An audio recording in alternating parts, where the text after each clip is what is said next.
Diolch i ni wedi o. Diolch i ni o Dduw am gyfle arall i ddod yma ger dyfron ac i ni yn cyflwyno'n hamser i ti ac yn gofyn ar i ti drigarhau wrthym, i ti ddod lawr i'n plith, i dywallt ysbryd glan arno. Mi ni yn gofyn y bydd y cyfan y byddwn ni'n wneud heno yn dwy'n clod i'th enw di. Felly trigarha bendithio nawr i ni gofyn hyn oll trwy enw ac heiddiant ein harglwydd Iesu Grist. Amen. Cyn i ni ganu'n emyn gyntaf, hoffwn ni croesawu parchedig Dafydd Morris i'n plith ac yn unwaith eto, oedd e gyda ni chydig bach yn ôl yn pregethu ac unwaith eto heno yma, felly yn ddiolchgar iddo fe am ddod i pregethu gair Duw i ni. Ar ôl y roedfa heno yma, fe fydd na luniau ysgam drws nesaf yn y neuadd, felly croeso i bob un i ymuno gyda ni. I'ch atgoffa mewn cyfarfodydd arferol ar y Sul am hanner awr wedi 3 bob prynhawn Sul, byddwn ni'n cynnal ein hoedfa'n pregethu ac hefyd yn fusol ar y 3 nos Iau o bob mis fyddwn ni'n cynnal ein cwrdd gweddi. Mae bob oedfa hefyd yn fyw ar y we, felly allwch chi droi at yr oedfa'n trwy'r wefan Nghapel yr Rhath neu Tabernacl Cardiff ac felly mae modd i chi wrando ar yr oedfa'n yn fyw neu hyd yn oed y dyddiau ar ôl yr oedfa. Nawr, gewn ni ganu ein emyn gyntaf 373, 373 cof am y cyfiawn Iesu, y person mwyaf hardd, a'r noswaith drom anesmwyth bu'n chwysu yn yr ardd. A'i chwys yn ddafnau, cochion yn syrthio ar y llawr, bydd canu am ei gariad i dragwyddoldeb mawr. 373 gen i sefyll i'w chanu.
Darlleniad o'r Efengyl yn ôl Luc, penod 24, ac yn dechrau'n adnod 13. Luc 24, adnod 13. Ac wele, 2 ohonynt oedd yn myned y dydd hwnnw I dref a'i henw Emais, yr hon oedd ynghylch 320 ystad oddi wrth Jerusalem, ac yr oeddent hwy yn ymddiddan a'i gilydd am yr holl bethau hyn a ddigwyddasent, a bu fel yr oeddent yn ymddiddan ac yn ymofyn a'i gilydd, yr Iesu ei hun hefyd a nesaodd ac aeth gyda hwynt, eithir ei llygaid hwynt a taliwyd fel nas a dwynant ef. Ac fe ddywedodd wrthynt, pa ryw ymadroddion yw'r rhai hyn yr ydych yn ei bwrw at ei gilydd, dan rodio ac yn wyneb trist. Ac un ohonynt a'i enw Cleopas, gan ateb a ddywedydd wrtho, a wyt ti yn unig yn ymdeithydd yn Jerusalem, ac ni wybiost y pethau wneithbwyd ynddi hi yn y dyddiau hyn. Ac fe ddywedodd wrthynt, pa bethau? Hwythau ddywedasant wrtho, y pethau ynghylch Iesu Nazareth, yr hon oedd ŵr o broffwyd, galluog mewn gweithred a gair ger bron Duw a'r holl bobl. Ar modd y traddododd yr archoffeiriaid a'n llywodraethwyr ni ef i farn marwolaeth ac a'i croeshoeliasant ef. Ond yr oeddem ni yn gobeithio mai fe oedd yr hwn a waredau'r Israel, ac heblaw hyn oll, heddiw yw'r trydydd dydd pan wneithbwyd y pethau hyn. A hefyd rhai gwragedd ohonom ni a'n dychrynasant ni wedi iddynt fod yn fore wrth y bedd. A phan a chawsant ei gorff ef, hwy a ddeithant, gan ddywedyd wele, ohonynt weledigaeth o angylion, yr rhai a ddywedant ei fod ef yn fyw. A rhai o'r rhai oedd gyda ni a eithant at y bedd ac a gawsant felly fel y dywedasau'r gwragedd ond ef nis gwelsant. Ac y fe ddywedodd wrthynt o ynfydion a hwyr fredig o galon i gredu'r holl bethau a ddywedodd y proffwydi, onid oedd rhaid i Grist dioddef y pethau hyn a myned i mewn i'w ogoniant. A chan ddechrau ar Moses a'r holl broffwydi fe esboniodd iddynt yn yr holl ysgrythurau y pethau amdano ei hun, ac yr oeddent yn nesau i'r dref lle roeddent yn myned, ac yntau a gymerth arno ei fod yn myned ymhellach.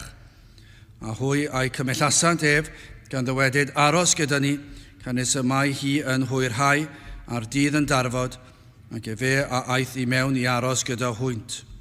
A darfu ac fe yn eistedd gyda hwynt, fe gymerodd fara, ac a'i bendithiodd, ac a'i torodd ac a'i rhoddes iddynt, a'i llygaid hwynt a gorwyd, a hwy a hadnabiant ef ac fe a ddiflannodd allan o'i golwg hwynt, a hwy a ddywedasant wrth ei gilydd, onid oedd ein calon ni yn llosgi ynom tra ydoedd fe yn ymddiddan â ni ar y ffordd, a thra ydoedd fe yn agored i ni ar ysgrythurau, a hwy a godasant yr awr honno, ac a ddychwelasant i Jerusalem, ac a gawsant yr 11 wedi ymgasglu ynghyd ar sawl oedd gyda hwynt.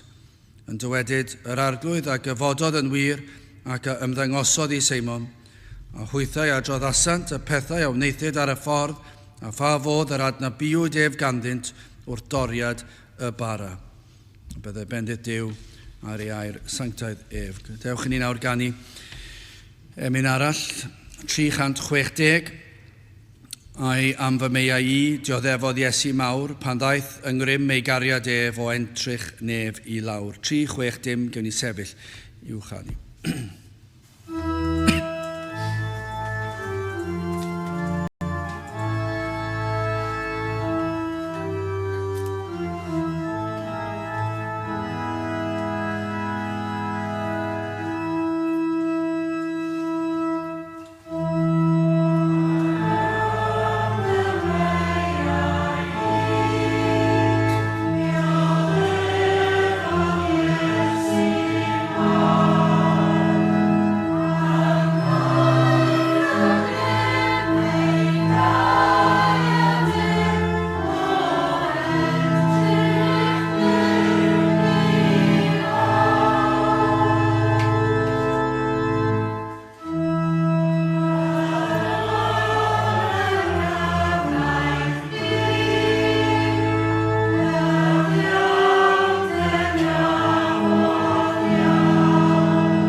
Gydewch ni droi at ein harglwydd mewn gweddi.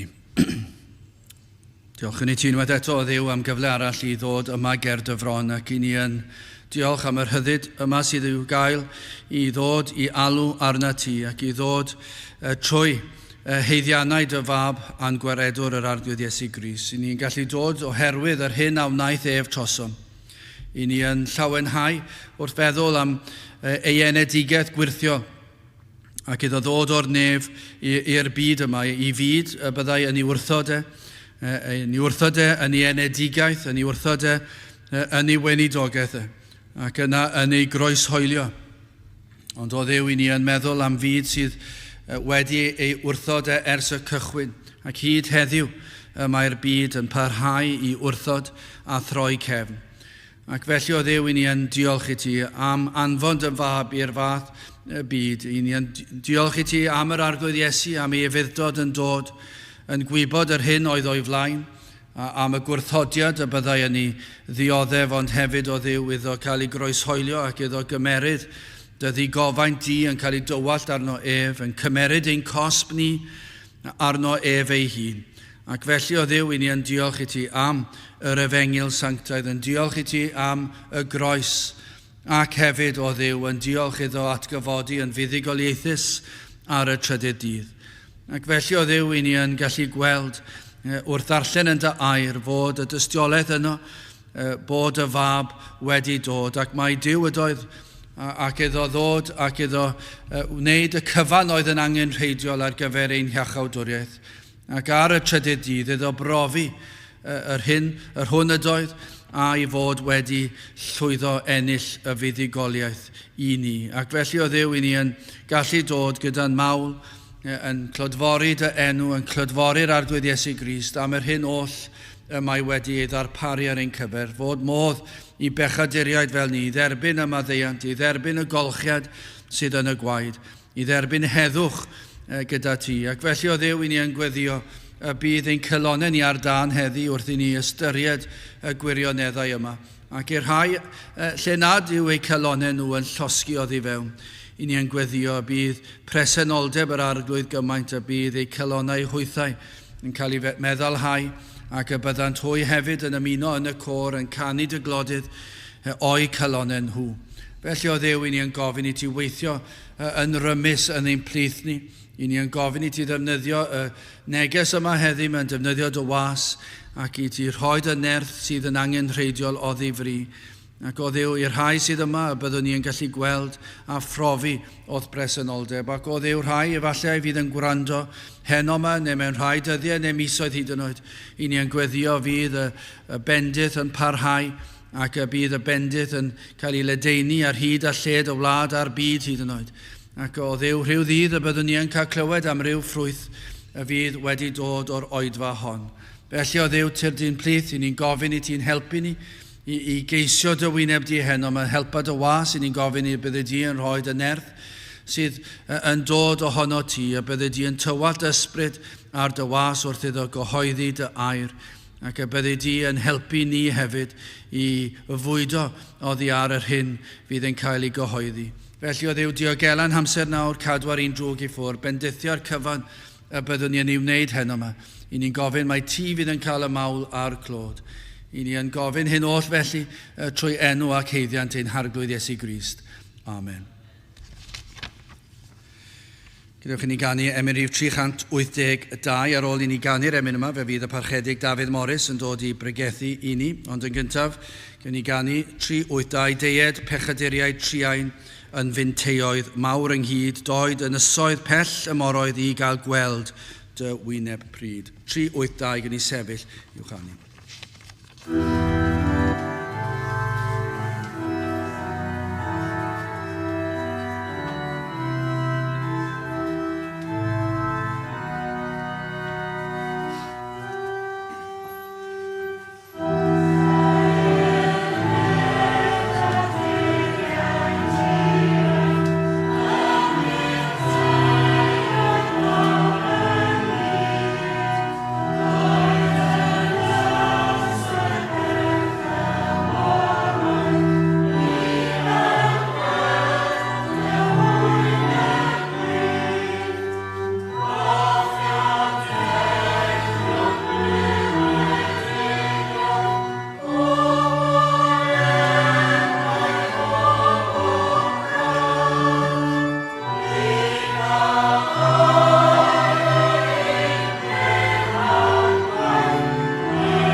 Wel, gweithio'n annwyl, mae'n hyfryd braf cael bod yma gyda chi eto ar ôl y Pasg.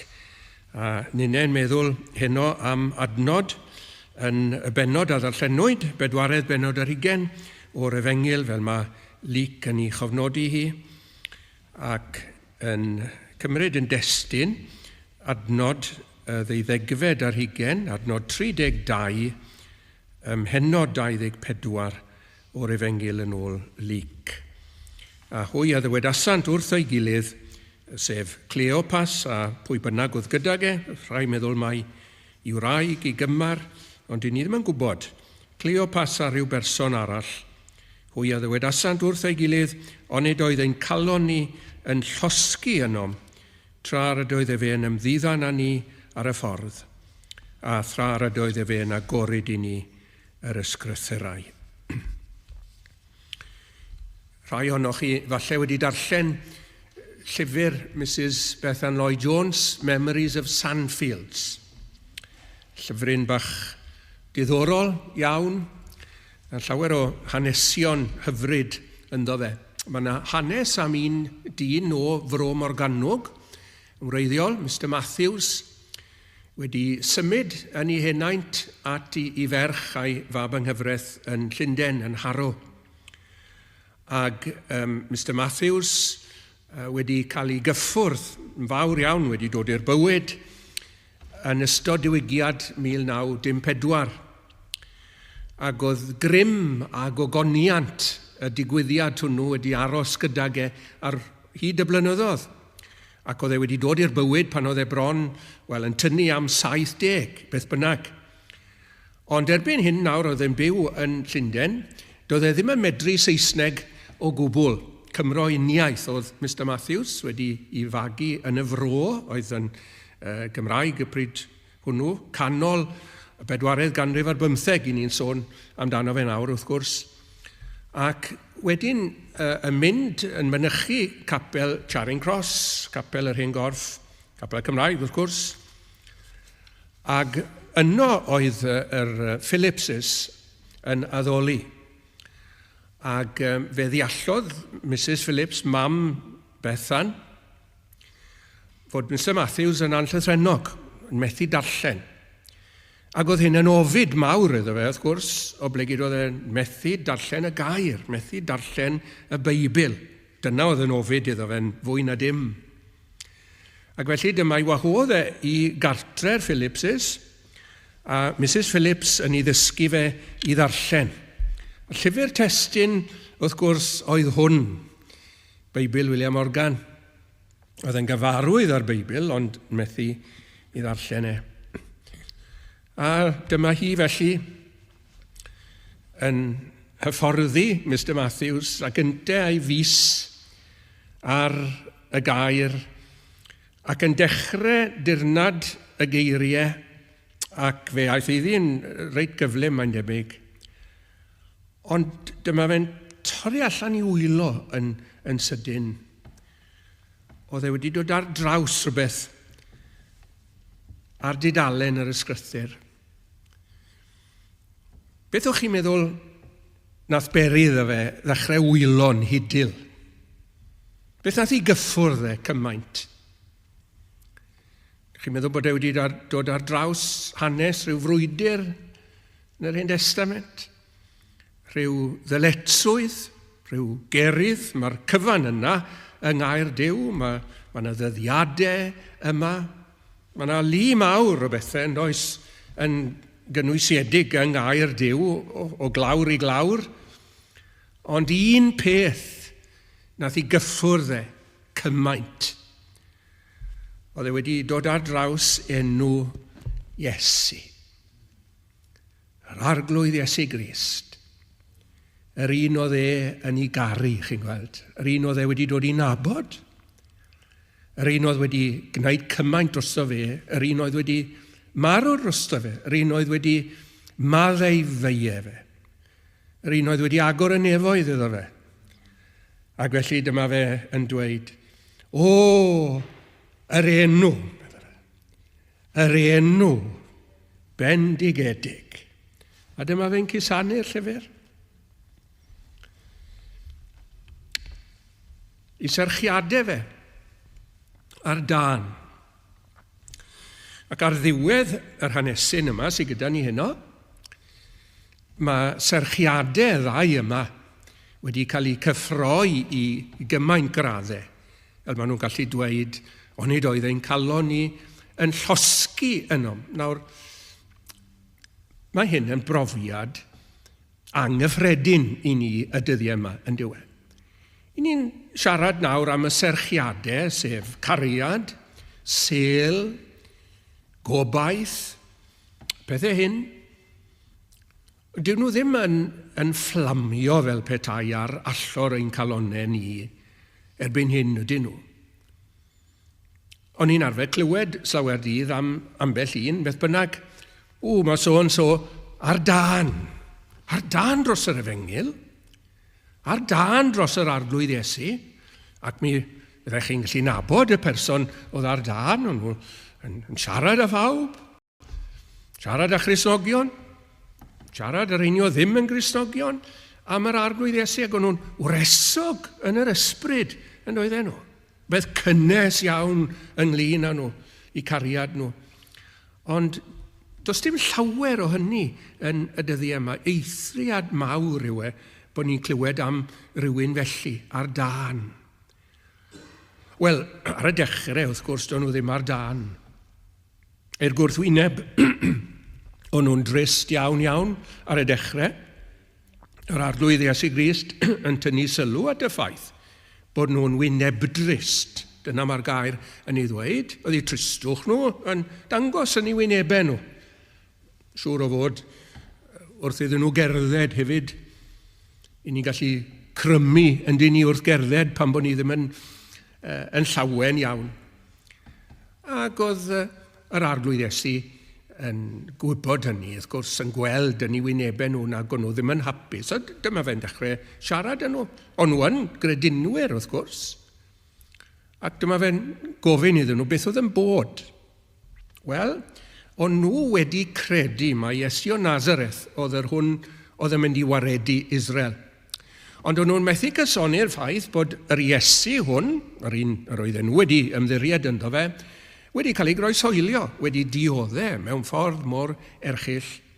Dyn nhw ddim yn gallu cysoni hynny gyda un oedd yn mynd i waredu, gwneud y peth mawr yma, oedd i angen ar Israel wrth gwrs, ac o'n nhw'n methu cysoni'r ffaith i fod wedi marw dan y fath amgylchiadau erchyll. Ac wedyn mae'r arglwydd Iesu Grist yn dechrau dysgu nhw ynglyn â'r angenrheidrwydd i Grist ddioddau. Onid oedd rhaid i Grist ddioddau a mynedu mewn i'w ogoniant. A dyma fe'n dechrau ar Moses, a'r holl ysgrythurau, salmau a'r llyfrau hanesyddol i gyd, yn dysgu'r bobl yma y pethau amdano ei hun. Ac mae Iesu Grist yn gwybod, wrth gwrs, does a ddim byd tebyg iddo fe i enyn serchiadau o'r newydd. Nawr, mae hyn yn dal yn wir yn diwe. Os i ni, chymod, a'n serchiadau ni wedi mynd yn dawel fel petai, wedi marw lawr fel tân yn y grat yn hwyr yn y nos, does a ddim byd yn mynd i'n gwella ni. Does a ddim byd yn mynd i'n cyffroi ni fel yr arglwydd Iesu i hun. Ac felly dyma fe'n dechrau cyflwyno iddyn nhw yn yr ysgrythyr, yr holl ysgrythurau. Nawr, oedd 7 milltir a hanner gyda nhw i gerdded.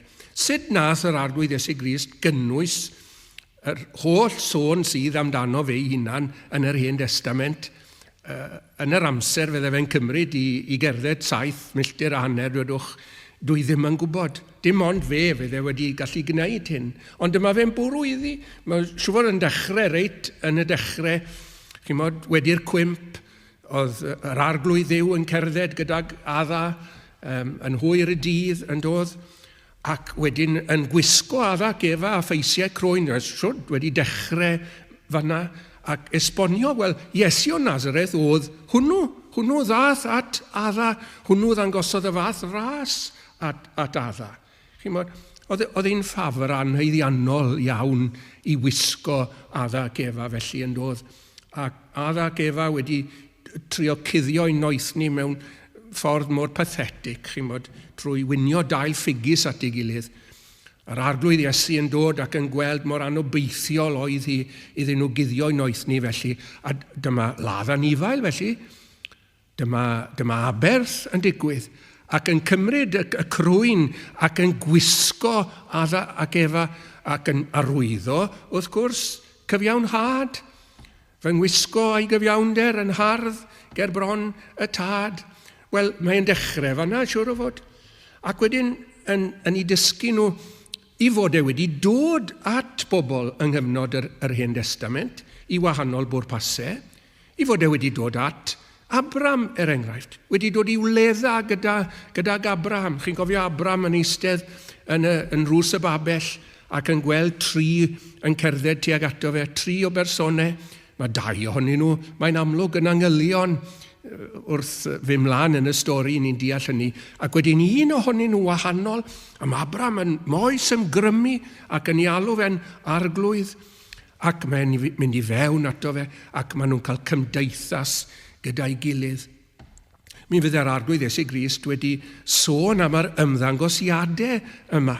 Mi fydd e hefyd wedi sôn wrth gwrs am y darluniau sydd gyda ni yn yr Hen Testament. Meddyliwch am arch Noa enghraifft.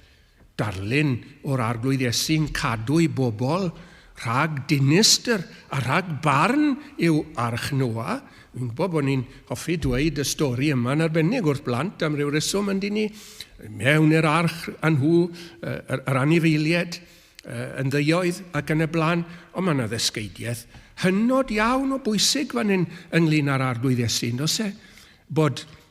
sef bod Noa a'r sawl oedd gydag yn yr arch yn hollol ddiogel. Doedd dim tropyn o ddŵr yn mynd i ddod atyn nhw, dŵr, dyfroedd, glawogydd, barn Duw oedd yn disgyn ac yn mynd i foddi'r byd i gyd, ac eto oedd Noa'n hollol ddiogel o ble gyd i fod yn yr arch. Ac felly mae pawb sydd yng Nghrist Iesu yn hollol ddiogel. Dwi'n meddwl yn aml am Noa, chi'n bod, falle bod e'n teimlo ambell i ddiwrnod yn ddiflas yn ystod y cyfnod hwnnw, ond oedd ddim ots pryd oedd e'n teimlo'n ddiflas neu beidio, oedd e'n hollol ddiogel, beth bynnag oedd ei deimladau fe, o ble gyd oedd Duw wedi i gael ei fewn, ac oedd yna orchydd tu fewn a tu allan i'r arch. Mae yna gadwedigaeth sicr yn yr arglwydd Iesu Grist i ni gyfeillion yn dos e. Dim ond un darlun bach oedd hwnna, meddyliwch am oen y Pasg wedyn. Na chi y gwaed yn cael ei roi ar ystlys best a chapanau drysau'r tail oedd yr Israeliad, ac oedd y sawl oedd yn cysgodi yn y tai na, os oedd y gwaed ar y drws, ar top y drws, o'n nhw'n ddiogel, o'n nhw'n saff, ac eto mae'r un gwirionedd yn dal yn diwe. Sdim ots fel o'n nhw'n teimlo tu fewn mewn gwirionedd, chi'n bod?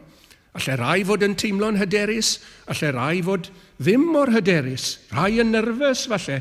Oedd rhywbeth mawr yn mynd i ddigwydd, oedd yr angel yn mynd i ddod heibio, angel dinistyr am arwolaeth, ond os oedd y gwaed ar y drws, oedd popeth yn dda, ond nhw'n ddiogel. Ac felly mae hi gyda ni, chi'n gweld, os fyddwn ni wedi ymddiried yn yr arglwydd Iesu, os dyw i waed fel petai wedi cael ei roi arno ni, os di'r gwaed yno i ni'n ddiogel, am amser ac am dragwyddoldeb, ddown ni fyth i farn. Does a ddim condemniad na damnedigaeth. Mae'r cyfan wedi mynd dros yn pennau ni fel petai. Pass over oedd hi yn te. Ac felly mae'r arglwydd Iesu Grist yn dysgu y ddau yma. Mae yn wir Iesu o Nazareth oedd yn cael ei ddarlunio yn y cysgodion yma. Iesu o Nazareth, hwnnw oedd y proffwydi'n sôn amdano fe, darfu Moses a'r proffwydi, ddweud amdano cyn ei ddod, hwnnw oedd e. Dwi'n meddwl falle bod Iesu Grist wedi treulio amser, chi'n bod, gyda un cysgod yn arbennig, sef y manna. Falle bod wedi holi y ddau yma, mae pob athro da yn neud hynny. Chi'n cofio pan oedd e'n siarad â Nicodemus, neu pan oedd e'n siarad â Wraig o Samaria, oedd na holi yn digwydd, yn dod e. Ond nhw'n trafod ac yn holi, ac falle bod e wedi gwneud yr un peth gyda'r ddau yma, chi'n modd. Ac allai feddwl am Iesu Grist yn ei holi nhw ynglyn â'r digwyddiad hynod yna'n llyfr Exodus, pan ddath y manna ar gyfer plant Israel. Ond chi'n cofio beth o'n nhw wedi wneud? O'n nhw wedi cwyno yn arw am Moses ac Aaron. I chi wedi dod mas â ni i'r anialwch yma i farw yn yr anialwch. Ac oedd popeth i gael gyda ni yn yr aifft. Oedd na ddigonedd i gael gyda ni yn yr aifft. Ac maen nhw yn tychan. O'n i'n arfer defnyddio'r gair yna, yn Llangennech ar Lwyslanelli, tychan, cwyno, grwgnach, yn erbyn Moses ac Aaron. Ac o'n nhw'n dweud celwydd hefyd, ac o'n nhw'n angrediniol. Mae E.W. Pink yn dweud mwy na thebyg bod dim digonedd gyda nhw yn yr aifft. Ond maen nhw'n sicr yn angrediniol yn dweud bod nhw wedi cael dod mas i'r anialwch i farw o ble gyda Duw wedi dweud wrthyn nhw, na, mi fyddwch chi'n faddoli wrth Sinai. Felly angrediniaeth ronc oedd e fan hyn. Allai ddychmygu'r arglwydd Iesu Grist yn holi'r ddau me nawr te ynglyn â beth ddigwyddodd nesaf. Mae'r gair yn dweud bod Duw wedi glawio ar yr Israeliad yna. Wel, beth nawr te? Tân a brwmstan, falle. Achos dyna beth o'n nhw'n ei heiddi, siawns. Tân a brwmstan, neu law mawr fel yn ystod y diliw. Nage, fe lawiodd yr arglwydd fara arnyn nhw. Allai ddychmygu fe'n gofyn iddyn nhw, be chi'n feddwl o hynny te? Beth i ni'n galw'r fath beth? Yr ddau yn gofod cyfadde, wel, gras oedd hwnna. Trigaredd oedd hwnna, os buodd trigaredd eriod. A chi'n bod, o'n nhw yn yr un sefyllfa, yn o'n nhw y ddau ar y ffordd i'r maes, o'n nhw wedi bod yn cwyno hefyd. O'n nhw wedi bod yn tychan yn erbyn yr arglwydd. O'n nhw wedi cwyno ynglyn â'r arglwydd Iesu Grist ei hun, ac yn awgrymu bod e wedi gadael nhw lawr. Yr oeddem ni, medden nhw, o'n ni wedi ymddiried yn hwn, Iesu o Nazareth. Ond mae wedi'n gadael ni lawr. Maen nhw, fel petai nhw'n awgrymu bod e'n rhyw fath o imposter, chi'n gweld? Cwyno nhw'n gwneud hefyd. Ac felly mi fydde'r darlun yna wedi bod yn addas iawn iddyn nhw. Bod yr arglwydd yn rasol tuag at rheini sydd yn tychan ac yn cwyno ac yn anfodlon ac wedyn yn mynd yn drist o blegyd angrediniaeth. Bod yr arglwydd yn drigarog ac yn raslon wrth y cyfryw rai. Nawr, gai ofyn i chi, ydych chi'n cwyno? Y tuedd yno ni'n neud, yn oes e? Am bob math o bethau. Ragluniaethau yr arglwydd ambell waith. Pethau ddim yn mynd yn ffordd ni. Pethau yn mynd gochwyth i'r hyn yr oedden ni yn ei ddisgwyl ac i ni barod i feio yr arglwydd fel oedd yr Israeliad na'n barod i ddweud chi wedi dod mas â ni yr arweinwyr a'r rhain mae'r bai wedi dod mas â ni i'r anialwch i'n lladd ni yn yr anialwch. Mae'n boblogaidd iawn cwyno yn erbyn arweinwyr Cristnogol wedi mynd yn ystod y blynyddoedd diwethaf yma. Moses ac Aaron yn ei chael, ond yr arglwydd Iesu yn ei chael hefyd. Yn oedd e. Bod e wedi gadael nhw lawr. Chi'n cwyno? Chi'n cwyno am y gweinidog? Cwyno am yr eneriad? Cwyno am y diaconiad? Yn anfodlon? Ac felly mae'r arglwydd Iesu, mae'n ei dysgu nhw. Mynd â nhw trwy'r y types yma'r cysgodion yma, yr ymddangosiadau yma, yn dangos gras Duw, yn dangos i drigaredd, y proffwydoliaethau'r cysgodion a'r ymddangosiadau mae i gyd. Nawr, chi'n gweld, oedd ei ffydd nhw yn ddiffygiol yn doedd. Sut mae ffydd yn cael ei adnewyddu trwy fod gwrthrych ffydd yn cael ei roi ger yn bron ni'n glir, sef Iesu Grist ei hun. Ac maen nhw yn dechrau cynnesu wrth i'r daith fynd ymlaen. Maen nhw'n clywed am Iesu Grist. Does a ddim gobeith i ni gynnesu. Os na fyddwn ni'n clywed am yr arglwydd Iesu, os na fyddwn ni'n dod o hyd i'r arglwydd Iesu Grist yn yr ysgrythyr, os na fyddwn ni'n canoli ar yr arglwydd Iesu Grist, does dim gobeith i ni gynnesu. Dyna beth nath ei ddechrau. Fe ddysgodd enw. Ac wedyn, wrth iddyn nhw gynnesu, mae dymuniad nhw yn deffro. Ac maen nhw'n gwneud cais i'r arglwydd Iesu. Mae fel petai yn mynd i fynd ymellach. Nawr, tacteg oedd hynny. Oedd Iesu Grist ddim yn golygu i gadael nhw. Ond wrth iddo fe wneud yr hyn nath cymryd arno fe i fod yn mynd ymellach, mae nhw wedyn mae dymuniad nhw'n cynyddu eto fyth. Mae yna enghreifftiau eraill o hynny yn yr ysgrythyr os gael nodi neu ddau i chi. Cofio ynghaniad Solomon er enghraifft. Mae'r Sulameus, mae hi'n cynrychioli'r credadyn neu'r eglwys os mynwch chi. Mae wedi mynd yn ddiog, mae wedi mynd i'r gwely, mae wedi dechrau hepian yn y gwely. Ac mae Solomon yn dod at y drws. Ac mae'n dod yn llawn cariad a'r ymweliad. Ond achos bod hi yn gysglyd, dyw hi ddim am godi o'r gwely.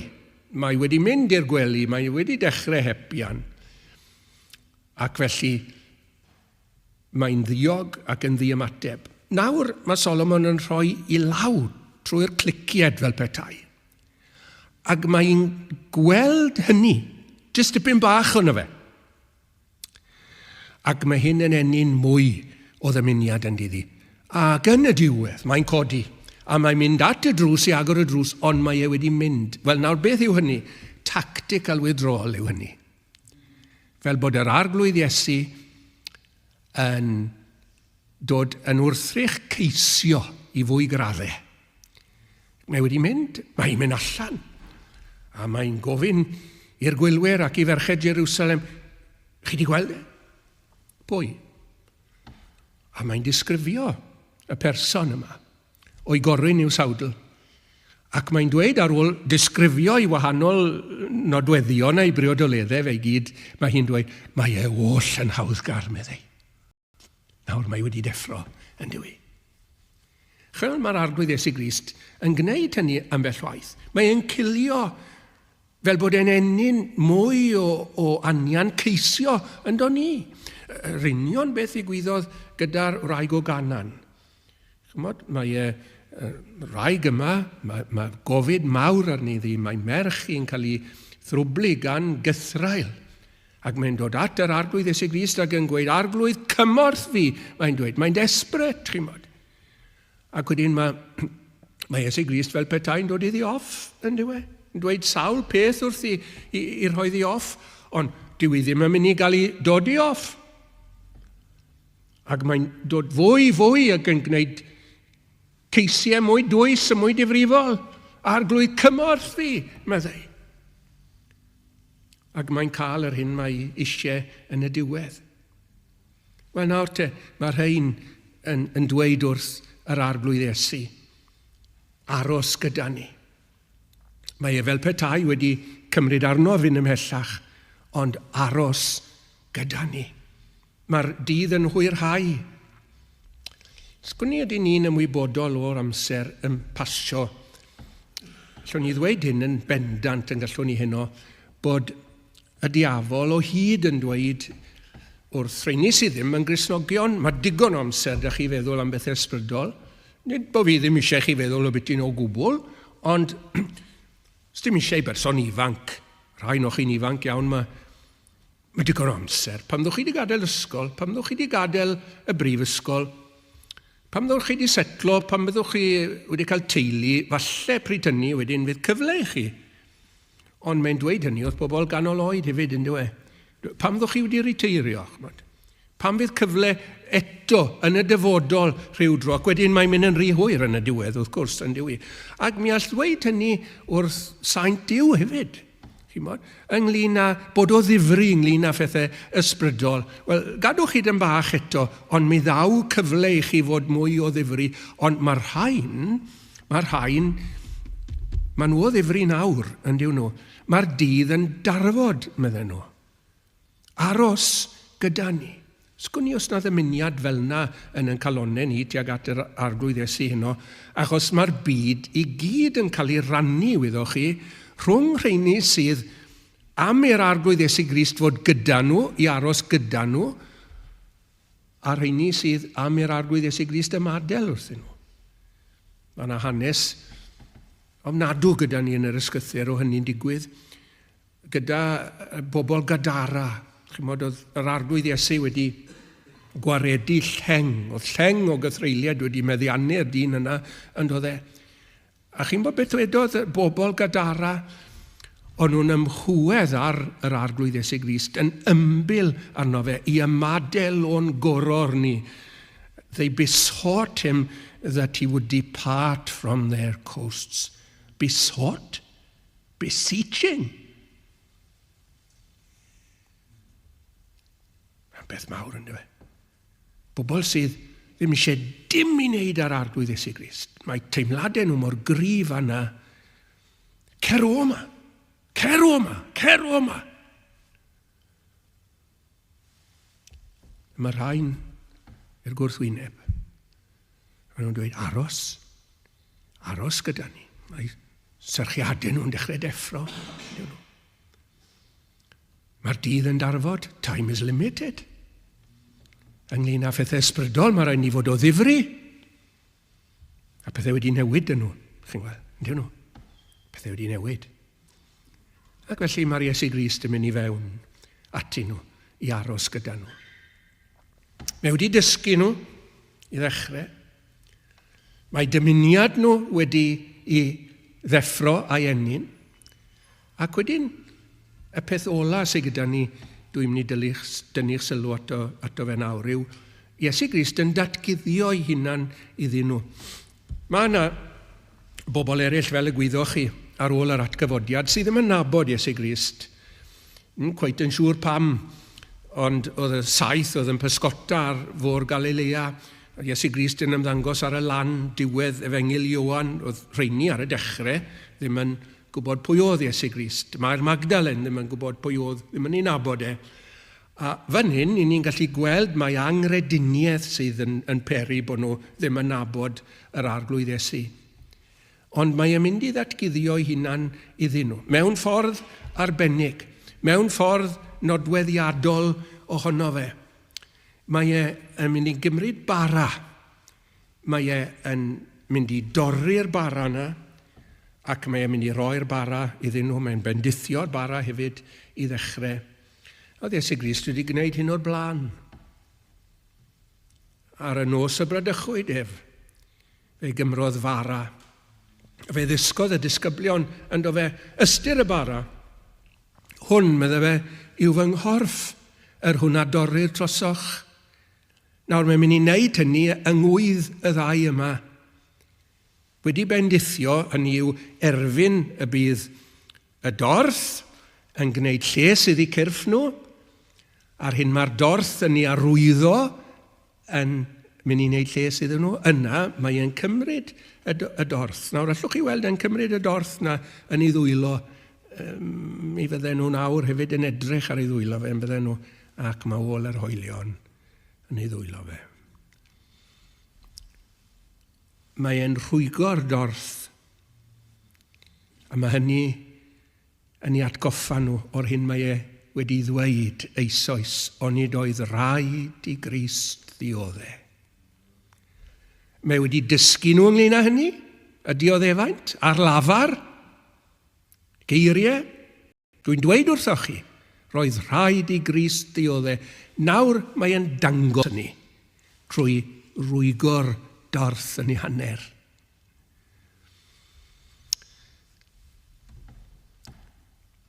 Beth ddigwyddodd wrth Iesu Grist farw yn y fath fodd. Beth gyflawnodd yr arglwydd Iesu Grist wrth i'w gorff gael ei rwygo? Beth wnaeth e? Wel, fe ddehyddodd ddicter y tad yn llwyr, ynddo fe. Fe gliriodd bechodau bobl i ffwrdd. Fe ilch ein beiau i ffwrdd a'i waed. Fe'n canna oll yn wyn. Dyna ddigwyddodd.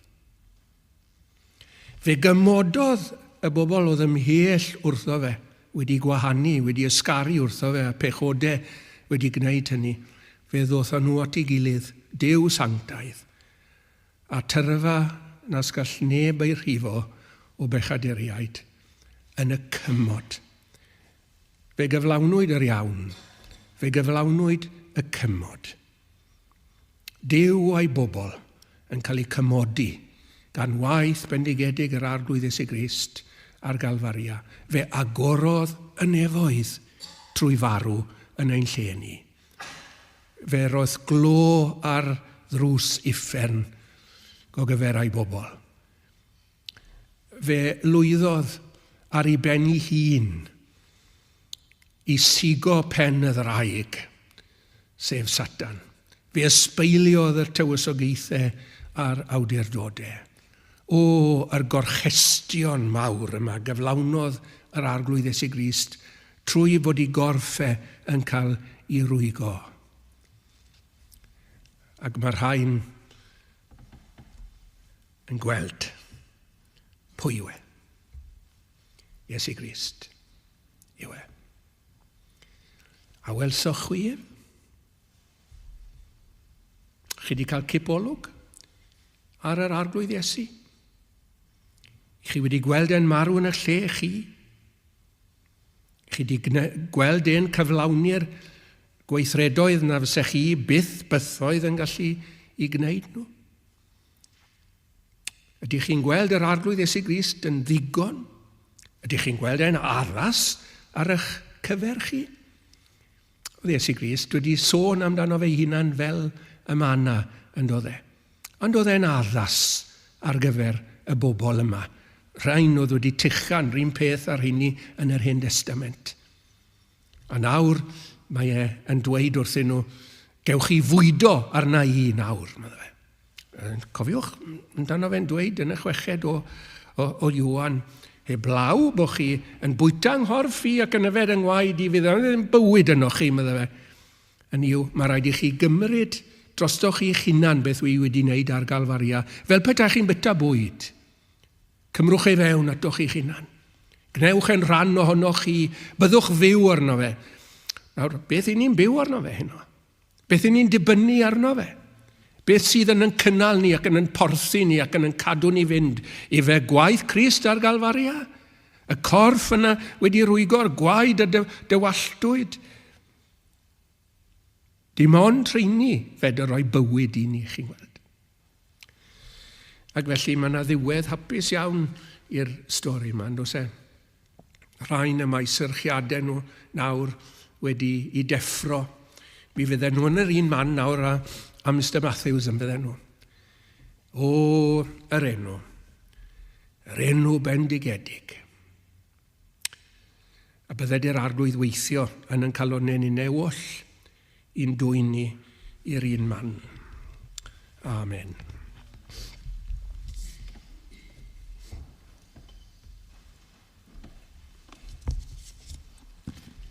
Emyn 103.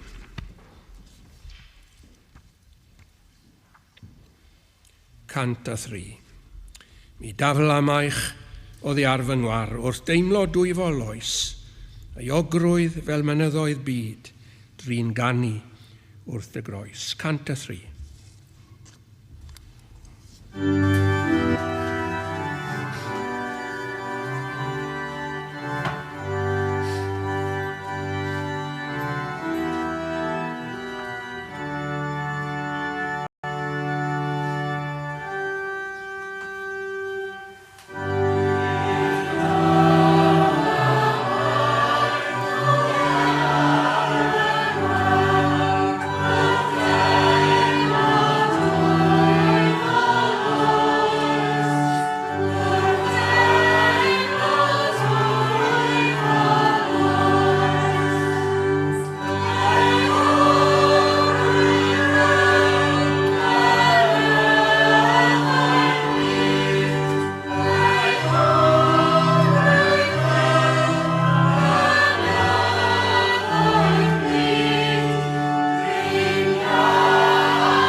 Fe wy'n tad i ni yn dymuno ac yn gweddio'r nat i nawr. Bydd yna gynesu yn digwydd yn yn calonau ni wrth i ni glywed am yr arglwydd Iesu, wrth i ni ddod o hyd iddo fe'n hunain yn dy air di. Gweithia arno ni felly o ddiw ein tad. Ni'n gofyn i ti y bydd cyfle ni eto arglwydd trai bod ti yn ddydd i gael cymdeithas gyda'r arglwydd Iesu ac iddo fe ddatguddio un o'r newydd i ni. Bydded felly, ac yn awr bydded i ras ein harglwydd Iesu Grist a chariad Duw a chymdeithas yr ysbryd glân i fod gyda ni oll o'r awr hon hyd yn oes oesoedd. Amen.